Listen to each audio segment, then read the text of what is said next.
Hello friends, welcome to Champaran academy. कैसे हैं आप लोग? आई होप आप लोग अच्छे होंगे, स्वस्थ होंगे। जय हिंद। तो आज की क्लास में हम हिंदी पेडागोजी का ये दूसरा क्लास करने जा रहे हैं। तो आई होप आप लोग की तैयारी अच्छे से चल रही होगी और प्रीवियस ईयर बहुत अच्छे से पढ़ रहे होंगे, क्योंकि प्रीवियस ईयर बहुत ज़्यादा हेल्प करता है आप लोग का सीटेट एग्ज़ाम में। और इस बार तो एग्ज़ाम ऑफलाइन होने वाला है, तो एक ही दिन में सारे लोगों का हो जाएगा। तो इस बार थोड़ा सा मतलब क्या बोलते हैं, सब किसी को एक बराबर क्वेश्चन मिलेगा तो ठीक रहेगा। नहीं तो पहले क्या होता था, किसी का बहुत इजी आ जा रहा था, किसी का बहुत हार्ड आ जा रहा था। तो वहाँ पे सही से नहीं हो पा रहा था, जो ये मार्किंग होता है वो सही से नहीं हो पा रहा था, लोगों का नंबर गड़बड़ हो जा रहा था। और इस बार जब ऑफलाइन होगा, 20 कब होगा, तो 20 अगस्त को आप लोग का ऑफलाइन एग्ज़ाम होगा। तो अच्छे से तैयारी करते रहिएगा। इस बार एग्ज़ाम उतना ज़्यादा हार्ड नहीं होगा, और ऑफलाइन वैसे भी बहुत अच्छा होता है। ऑनलाइन की अपेक्षा तो ऑफलाइन अच्छा ही होता है, क्योंकि बहुत सारे लोगों को कंप्यूटर पे बैठने बैठने में काम करने में दिक्कत होती है। तो आप लोग तैयारी अच्छे से करते रहिएगा, आप लोग का ज़रूर सीटेट निकल जाएगा। तो आइए देर न करते हुए हम अपना क्वेश्चन शुरू करते हैं। जो हमारा पहला क्वेश्चन है उसमें पूछा है कि बोली और लहजे के बारे में निम्न में से कौन सा कथन सही है। यानी बोली और लहजे के बारे में मतलब इसमें से 4 कथन दिया, इसमें से कौन सा सही है। तो आप लोग को मैंने बोली के बारे में बताया था कि जो हम लोग बोलते हैं, जैसा हम लोग का टोन होता है वैसा ही क्या होता है, वो बोली होता है। और लहजा क्या होता है, कैसे बोला जाए, किसी बात को कितने अच्छे से कहा जाए, कितने तरीके से कहा जाए, वही होता है लहजा। तो आप हमारे पहला ऑप्शन में ही देखेंगे तो यहाँ पहला ऑप्शन में ही है कि बोली वास्तविक भाषा से संबंध रखती है। यानी वास्तव में हम लोग कैसे बोल रहे हैं, हमारी टोन क्या है। जैसे हम बताया था कि कोई बच्चा है, वो गांव का है, तो वो सड़क को क्या सड़क भी बोल सकता है, तो वो उसकी वास्तविक भाषा है। लेकिन जबकि लहजा क्या होता है, लहजा जबकि लहजा भाषा कैसी बोली जा रही है उस तरीके से संबंधित है। यानी लहजा क्या होता है, भाषा को कैसे बोली जा रही है, कैसे आपको कोई बुला रहा है, ये क्या होता है, लहजा होता है। मतलब तरीके से बुला रहा है कि नहीं, इज्जत से बुला रहा है कि नहीं, ये लहजा होता है। तो हमारा पहला जो 16 क्वेश्चन 16 है, उसका पहला जो आंसर ऑप्शन ए है वही सही होगा कि बोली क्या होती है, बोली वास्तविक भाषा से संबंध रखती है। जबकि लहजा क्या होता है, भाषा कैसी बोली जा रही है उससे संबंध, उसके तरीके से संबंधित है। कहा जाता है ना कि थोड़ा लहजे में रहिए, लहजे में बोलिए। कोई थोड़ा सा जब ये लिमिट क्रॉस करता है तो आप लोग क्या कहते हैं कि थोड़ा लहजे में रहिए, लहजे से बात कीजिए। तो वही होता है कि थोड़ा लहजा मतलब क्या हुआ, एक तरीके से आप बात कीजिए। तो हम आई होप आप लोग बोली और लहजे के बारे में समझ गए होंगे। बोली क्या होता है, जो हम वास्तविक बोली बोलते हैं, वो जो बोलते हैं वो है क्या है, बोली है। और लहजा क्या है, हम किस तरीके से शब्दों का प्रयोग कर रहे हैं, किस तरीके से किसी के साथ व्यवहार कर रहे हैं, ये क्या होता है, लहजा होता है। तो क्वेश्चन 16 का ऑप्शन ए सही होगा।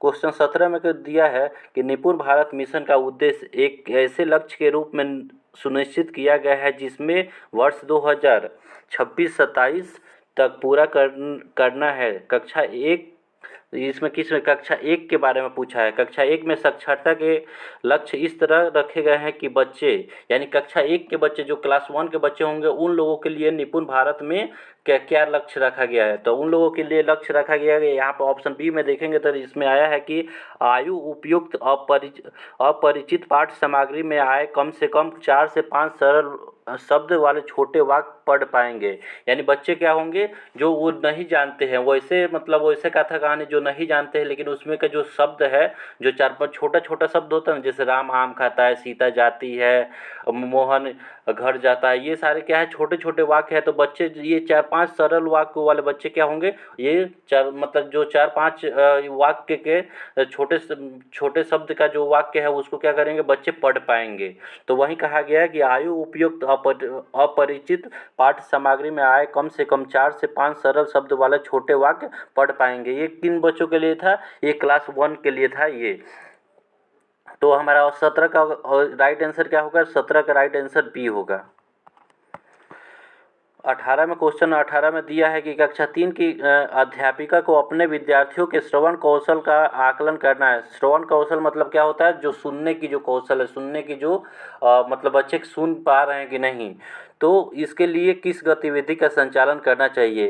यानी एक टीचर है वो क्या है, कोई चैप्टर पढ़ाई तो उनको मतलब ऐसा मतलब परीक्षा लेना है, उनको उनको क्या करना है, अपने बच्चे का सर्व आकलन करना है कि हम जो पढ़ा रहे हैं बच्चे सुन रहे हैं कि नहीं।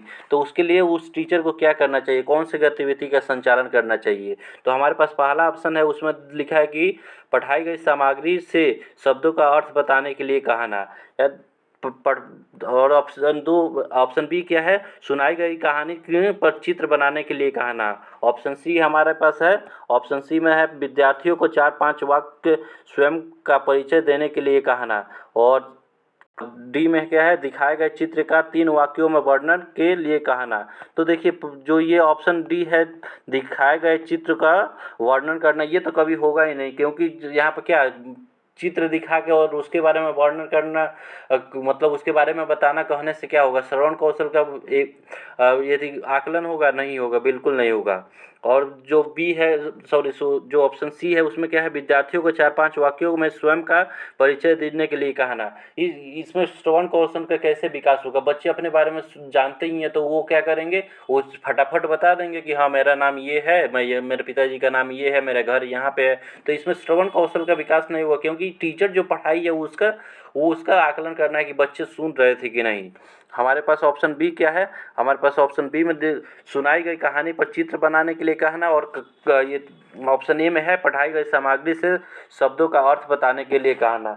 तो ये ऑप्शन जो बी है ये राइट आंसर है। क्यों राइट आंसर है, क्योंकि जो टीचर है वो क्या कर रही है, पाठ पढ़ा रही है, तो उससे अगर बच्चे सुने रहेंगे तो एक उनके अंदर उनके दिमाग में एक चित्र बना होगा कि हाँ इस पाठ में क्या क्या है, कैसे कैसे ये घटना हो रही। तो उसी को बच्चे को बोल देंगे तो वो मानते हैं कि अच्छा चित्र नहीं बनाएगा, लेकिन वो उसके आधार पर थोड़ा बहुत चित्रिंग मतलब जो पेंटिंग होगा वो कर ही लेगा कि हाँ एक गाँव की कहानी है, तो गाँव का नदी उदी बना देगा, पहाड़ वहाड़ बना देगा।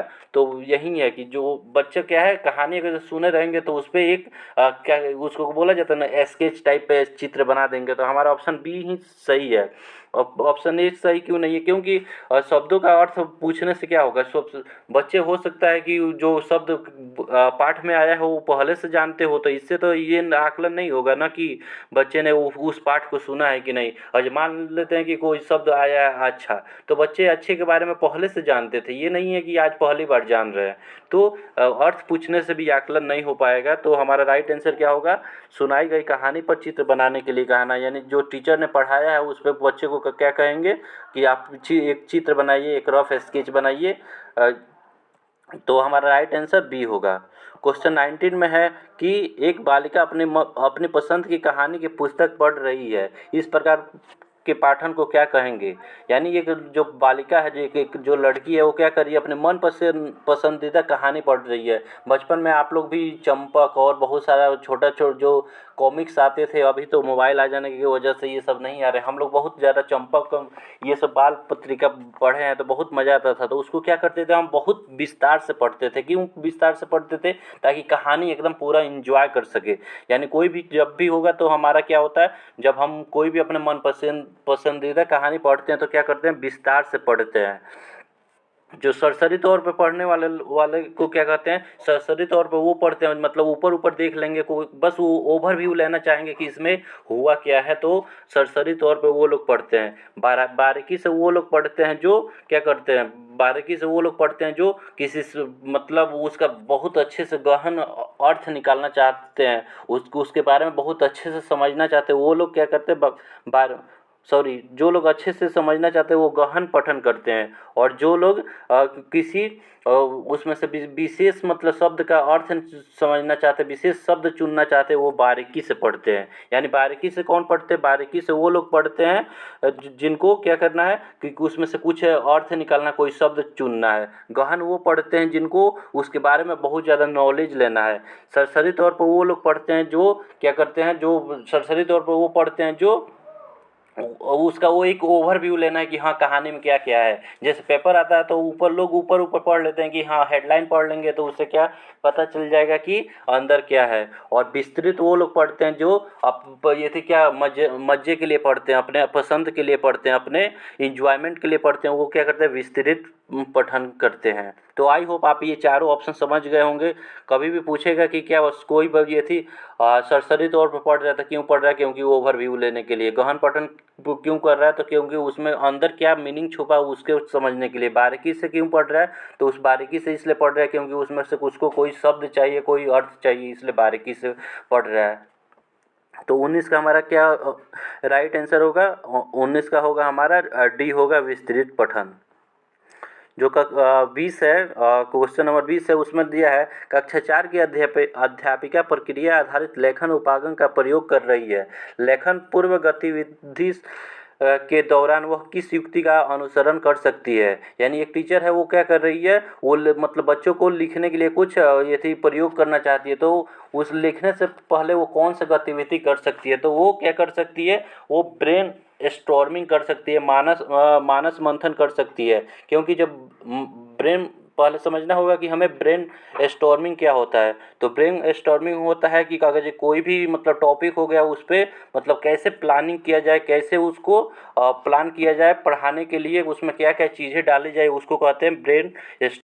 कह सकते हैं कि जो बच्चे जो लिखना चाहते हैं, तो सबसे पहले क्या करेंगे, प्लानिंग करेंगे अच्छे से, और प्लानिंग करेंगे उसी से अपना जो भी लिखना होगा। जैसे होता है ना कि कोई क्वेश्चन लिखने के लिए पहले इंट्रोडक्शन लिखते हैं, फिर उसका जो नीड क्यों है, स्कोप क्या है, उसका प्रिंसिपल क्या है, ऐसे करके लिखते हैं ना। तो पहले क्या करते हैं, हम पहले सोचते हैं, पहले अपना एक प्लानिंग बनाते हैं। तो वहीं यहाँ पर पूछ रहा है कि जो अध्यापिका है कि लिखने से पहले वो कौन सा काम गतिविधि करना चाहेगी, तो वो होगा हमारा मानस मंथन होगा। जो क्वेश्चन 21 है, उसमें क्या है, कक्षा 3 के अध्यापिका अपने विद्यार्थियों के साथ पठन बोध पर कार्य कर रही है। वह किस युक्ति का अनुसरण कर रही है। यानी ये कक्षा 3 की अध्यापिका है, वो अपने बच्चों के साथ क्या कर रही है, पठन बोध यानी पठन यानी पढ़ाई का कार्य कर रही है। वह किस युक्ति का अनुसरण कर रही है। तो हमारे पास पहला ऑप्शन क्या है, पहला ऑप्शन है पाठ में पढ़ाए गए कठिन शब्दों का श्रुति लेख करवाना। ऑप्शन बी क्या है, ऑप्शन बी में है पढ़ाई गई पाठ्य सामग्री पर आधारित प्रश्न पूछना। ऑप्शन सी क्या है, पढ़ाई गई पाठ्य सामग्री में आए कठिन शब्दों का याद करवाना और लिखवाना। और ऑप्शन डी है पाठ्य सामग्री पढ़ने के दौरान सामने आ रहे संज्ञा शब्दों को रेखांकित करना। तो इस जब टीचर कोई चीज़ पढ़ा रही है, तो उसमें क्या करती है, उससे आधारित प्रश्न पूछती है। उससे आधारित क्या करती है, उससे आधारित आप लोग भी जानते होंगे, देखते होंगे कि जब टीचर कोई भी चैप्टर पढ़ाते हैं, तो क्या करते हैं, उससे बीच बीच में प्रश्न पूछते रहते हैं, ताकि देखें कि बच्चे मतलब एक्टिव है कि नहीं। तो हमारा ऑप्शन यहाँ पर बी देखेंगे, तो इसमें क्या है, ऑप्शन बी में देखेंगे तो पढ़ाई गई पाठ्य सामग्री पर आधारित प्रश्न पूछना, यही हमारा राइट आंसर है। उसको श्रुति लेख करवाना और कठिन शब्द आए उसको याद करवाना, ये सब पठन का मतलब मेन उद्देश्य नहीं होता है। पठन का क्या उद्देश्य होता है, जो पढ़ाया जा रहा है बच्चे उसको समझ रहे हैं कि नहीं समझ रहे हैं। यहाँ पे देखेंगे तो यहाँ लिखवाना, याद करवाना, ये तो वैसे ही निगेटिव वर्ड है। संज्ञा का रेखांकित कराना, इससे क्या होगा, इससे कुछ होगा नहीं। आजकल जानते ही है व्याकरण क्या हो गया, व्याकरण उतना पहले होता था, व्याकरण अलग से पढ़ाया जाता है, लेकिन अब क्या होता है, अब पाठ में ही पढ़ा दिया जाता है। तो हमारा ऑप्शन बी सही होगा, 21 का बी होगा। जो हमारा 22 क्वेश्चन है, उसमें है एक पठन संबंधित गतिविधि है जिसमें शिक्षार्थी पाठ्य सामग्री के विभिन्न हिस्सों को सुनते पढ़ते हैं, तत्पश्चात कार्य पूरा करने के लिए सूचनाओं का आदान प्रदान करते हैं। वो क्या कहलाएंगे, वो क्या कहलाता है, जिगजॉस श्रुति लेख होता है। जिगजॉस मतलब क्या होता है, एक दूसरे से आदान प्रदान करना। और श्रुति लेख मतलब देखिए यहाँ पर सुनते और पढ़ते हैं, यानी श्रुति लेख पहले सुनते हैं उसके बाद लिखते हैं। तो क्या कर रहे, ये क्या होता है, वो सूचनाओं का आदान प्रदान, ये क्या कहलाता है, जिगजॉस श्रुति लेख कहलाता है। तो हमारा 22 का ऑप्शन डी होगा। अब हम 23 में क्वेश्चन पूछा है कि जो निपुण भारत है उसका क्या बोलते हैं, फुल फॉर्म क्या होता है। जो निपुण वर्ड है उसका फुल फॉर्म क्या होता है।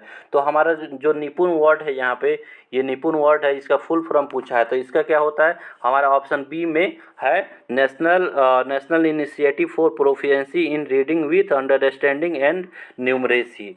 निपुण का क्या ये थी फुल फॉर्म होता है, पूरा नाम क्या होता है, national initiative for proficiency in reading with understanding and numeracy. तो 23 का हमारा ऑप्शन बी राइट आंसर होगा। ये आपको फुल फॉर्म याद करना पड़ेगा, इसको मतलब इसको क्या कर सकते हैं, इसको कैसे समझाएंगे, इसका फुल फॉर्म आप लोग याद कर लीजिएगा, क्योंकि निपुण भारत अभी बहुत ज़्यादा जो नेशनल एजुकेशन पॉलिसी 2020 है उसमें निपुण भारत का बहुत ज़्यादा योगदान है, बहुत ज़्यादा उस पर फोकस किया गया है। तो हमारा 23 का ऑप्शन बी होगा। जो 24 है उसमें क्या कह रहा है, 24 क्वेश्चन में कह रहा है कि एक शिक्षार्थी ने अध्यापक द्वारा दिए गए भाषा कार्य को अपने सहपाठी या वयस्क की मदद से पूरा करना है। यानी जो क्या बोलते हैं, जो शिक्षार्थी है, जो विद्यार्थी है, उसको अध्यापक ने भाषा कार्य को क्या किया है कि अपने दोस्त या अपने से बड़े से लोगों से बड़ों के लोगों से मदद से तुम पूरा करना। वह इस कार्य को बिना मदद के किस सीमा तक कर सकती है और कितना अपने व्यस्त या अधिक सक्षम सहपाठी की मदद से कर सकती है, इन दोनों के बीच की संभवता यानी अंतराल को क्या कहेंगे, क्या कहा जाएगा। तो इसको आप लोग जानते हैं कि जोन ऑफ प्रोक्सिमो डिस्टल कहा जाता है, ZPG क्या कहा जाता है इसको,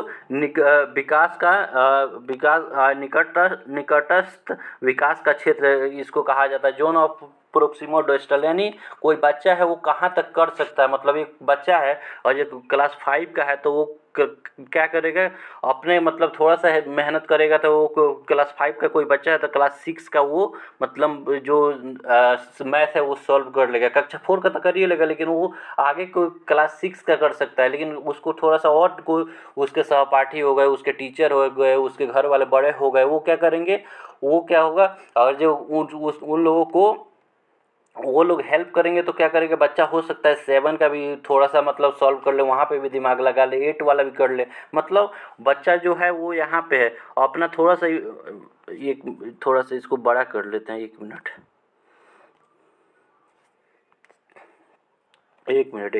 मान लेते हैं क्या है, मान लेते हैं कि बच्चा का कोई है तो वो इतना का उसका मतलब एरिया है, लेकिन वो थोड़ा सा एफर्ट करेगा तो क्या होगा, और वो थोड़ा सा एफर्ट करेगा तो यहाँ तक पहुँच सकता है, बच्चे क्या होगा यहाँ तक पहुँच सकता है, जो थोड़ा सा अपने से एफर्ट लगाएगा तो, लेकिन उसके जब टीचर या कोई और उसके हेल्प करेगा तो वो क्या करेगा, यहाँ तक वो अपना यहाँ तक क्या करेगा, यहाँ तक का चीज़ों को समझ लेगा, उसको मतलब करने के लिए सक्षम लगभग हो जाएगा, थोड़ा बहुत मतलब वहाँ पर दिक्कत होगा, लेकिन बच्चा जो है अगर कोई हेल्प करेगा तो थोड़ा और आगे तक चल जाएगा। यानी बच्चा कहाँ तक सीख सकता है वही क्या कहलाता है, उसका विकास का निकटस्थ क्षेत्र कहलाता है। तो आई होप आप लोग समझ गए होंगे कि इसका आंसर कौन सा होगा, इसका आंसर होगा ऑप्शन डी हमारा राइट आंसर होगा।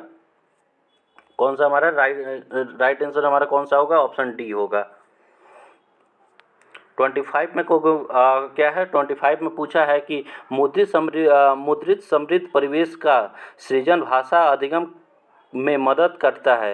यानी मुद्रित समृद्ध क्या होता है, प्रिंट रिच इन्वायरमेंट, यानी बच्चे के कक्षा में जैसे एप्पल है तो एप्पल का क्या होगा, वहाँ पर पिक्चर बना होगा, कैट है तो कैट का पिक्चर बना होगा, बॉल है तो बॉल का, एलिफेंट है तो एलिफेंट का, मतलब बच्चे को क्या करेंगे प्रिंट रिच इन्वायरमेंट देंगे, मुद्रित समृद्ध परिवेश देंगे।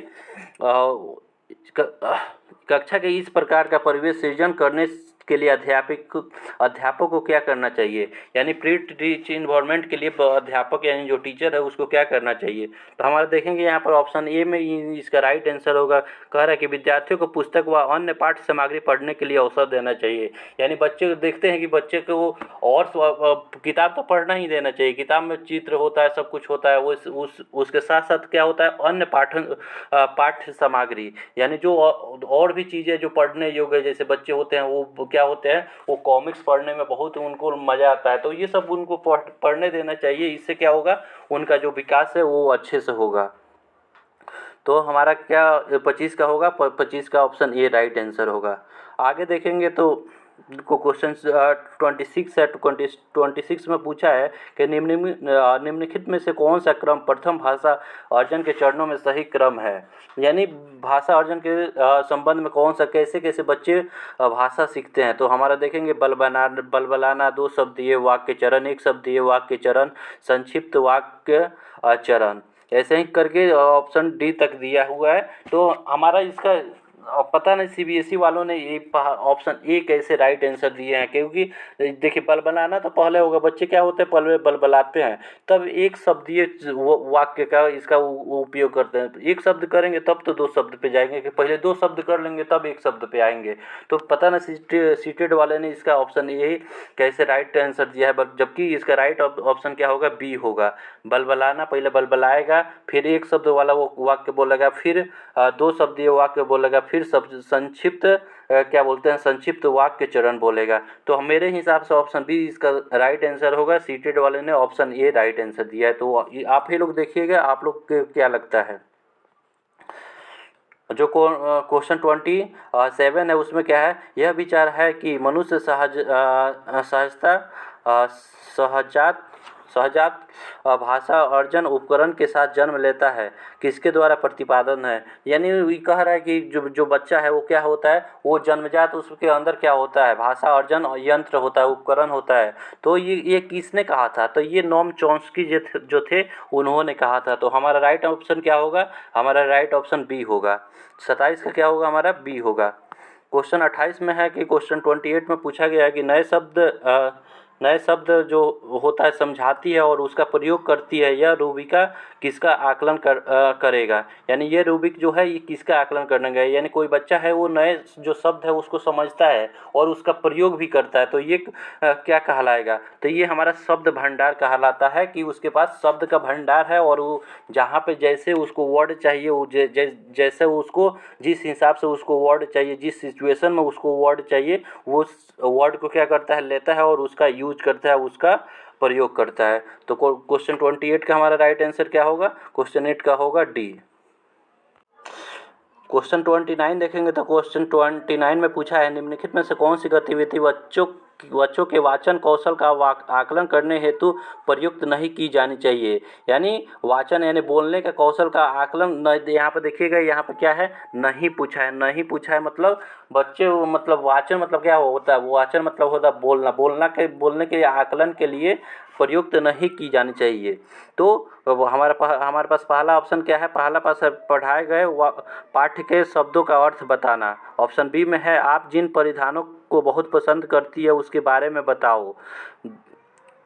ऑप्शन बी में क्या है, ऑप्शन बी में देखेंगे तो क्या है, आप अपने आप का 4-5 वाक्यों में परिचय दो। और ऑप्शन डी में क्या है, दिखाए जा रहे चित्र का 3 वाक्यों में वर्णन करो। तो हमारा ऑप्शन ये देखेंगे तो यही नहीं होगा। क्यों नहीं होगा, पढ़ाए गए पाठ्य में शब्दों का अर्थ बताओ। इससे बच्चे के वाचन कौशल के बारे में, बोलने के कौशल के बारे में आपको पता चलेगा क्या, नहीं पता चलेगा। केवल अर्थ बता देगा, हो गया, बात खत्म। जानता रहेगा तो बताएगा, नहीं जानता रहेगा तो नहीं बताएगा। लेकिन ऑप्शन बी देखेंगे तो इसमें क्या है, ऑप्शन बी में है, क्या कह रहा है कि जिस परिधान को बहुत पसंद करते हैं, यानी जो पहनना बहुत पसंद करते हैं उसके बारे में बताओ। कोई बच्चा है, कोई टी शर्ट पहनना पसंद करता है तो टी शर्ट क्यों पसंद करता है उसके बारे में बताएगा। कोई लड़की है वो क्या बोलते हैं, साड़ी पहनना पसंद करती है तो वो उसके बारे में बताएगी कि हाँ हमको साड़ी पहनना पसंद है, क्यों पसंद है, ये सारी चीज़ें बताएगी। तो वहाँ से क्या होगा, बच्चे का जो बोलने का जो क्षमता है, जो कौशल है, उसका आकलन होगा। ऑप्शन सी में है क्या, ऑप्शन सी में है अपने आप का 4-5 वाक्य में परिचय दो। बच्चा जब अपने आप के बारे में 4-5 वाक्य बोलेगा तो वहाँ से भी बच्चे का जो भाषा का, जो बोलने का है, जो वाचन कौशल है, उसका आकलन हो जाएगा। और दिखाएगा चित्र का 3 वाक्यों में वर्णन करो, यानी चित्र भी रहेगा, उसके बारे में बोलेगा तो उससे भी बच्चे का क्या होगा, आकलन होगा। तो ये तीनों पॉजिटिव है, बच्चे का आकलन के लिए पॉजिटिव है। लेकिन हमसे पूछा क्या है, निगेटिव पूछा है। तो निगेटिव हमारा ऑप्शन ए है, इसका राइट आंसर 29 का राइट आंसर ऑप्शन ए होगा। और 30 जो क्वेश्चन है उसमें है, वह कौन सा भाषा विकार है जिसमें व्यक्ति उचित तरीके और उचित क्रम में शब्द नहीं रख पाता है, यह भाषा बोलने और समझने के तरीका को प्रभावित करता है। यानी कोई मतलब व्यक्ति है, वो क्या करता है, उचित तरीके से और उचित क्रम में शब्द नहीं रख पाता, इधर का उधर कर देता है। राम आम खाता है तो कह देगा आम राम खाता, ऐसे कर देगा। यानी शब्दों को क्या करेगा, क्रम में नहीं लगा पाएगा। तो ये क्या होता है, ये डिस्फेजिया होता है। ये क्या होता है, डिस्फेजिया होता है। डिस्फेजिया में क्या होता है, बच्चे क्या होते हैं, वो सही तरीके से बोल नहीं पाते हैं, जो चीज़ें होती है उसको अरेंज सही तरीके से नहीं कर पाते हैं, उसका वो क्रम में नहीं रख पाते हैं। तो हमारा ऑप्शन 30 का राइट आंसर क्या होगा? 30 का राइट आंसर डिस्फेजिया होगा। आई होप आप लोग को ये 30 क्वेश्चन जो 15 क्वेश्चन है ये आप लोग को समझ में आया होगा, क्योंकि जानते ही हैं आप लोग 15 क्वेश्चन हिंदी जो लैंग्वेज होता है उसमें 15 क्वेश्चन जो होता है अनसीन, यानी मतलब कोई कहानी और कविता आता है तो वो 15 क्वेश्चन वहाँ से क्वेश्चन होते हैं, लेकिन 15 क्वेश्चन जो हमारा पेडागोजी यानी शिक्षण शास्त्र होता है उससे पूछा जाता है। तो ये हम 15 क्वेश्चन अपना आज कंप्लीट किए हैं। अब रोज़ वीडियो मिलेगा, क्योंकि यहाँ रूम में बहुत ज़्यादा गर्मी था, इतना गर्मी था कि बैठ के वीडियो बनाना पॉसिबल ही नहीं था, 10 मिनट भी बैठना पॉसिबल नहीं था। तो अभी मौसम थोड़ा सही हो गया है, तो अब आप लोग को रोज़ वीडियो मिलेगी, आज से रोज़ वीडियो मिलेगी। तो अभी तक आपने चैनल को सब्सक्राइब नहीं किया है तो चैनल को सब्सक्राइब जरूर कर ले, और ये वीडियो उन तमाम दोस्त यार और फैमिली मेम्बर के साथ शेयर करें जो सीटेट की तैयारी कर रहे हैं, उनके लिए ये ज़्यादा बेनिफिशियल है। तो मिलते हैं अगले वीडियो में, तब तक के लिए धन्यवाद। जय हिंद। आप लोग ख्याल रखिएगा अपना। Take care. Bye bye. Thanks for watching. Bye bye.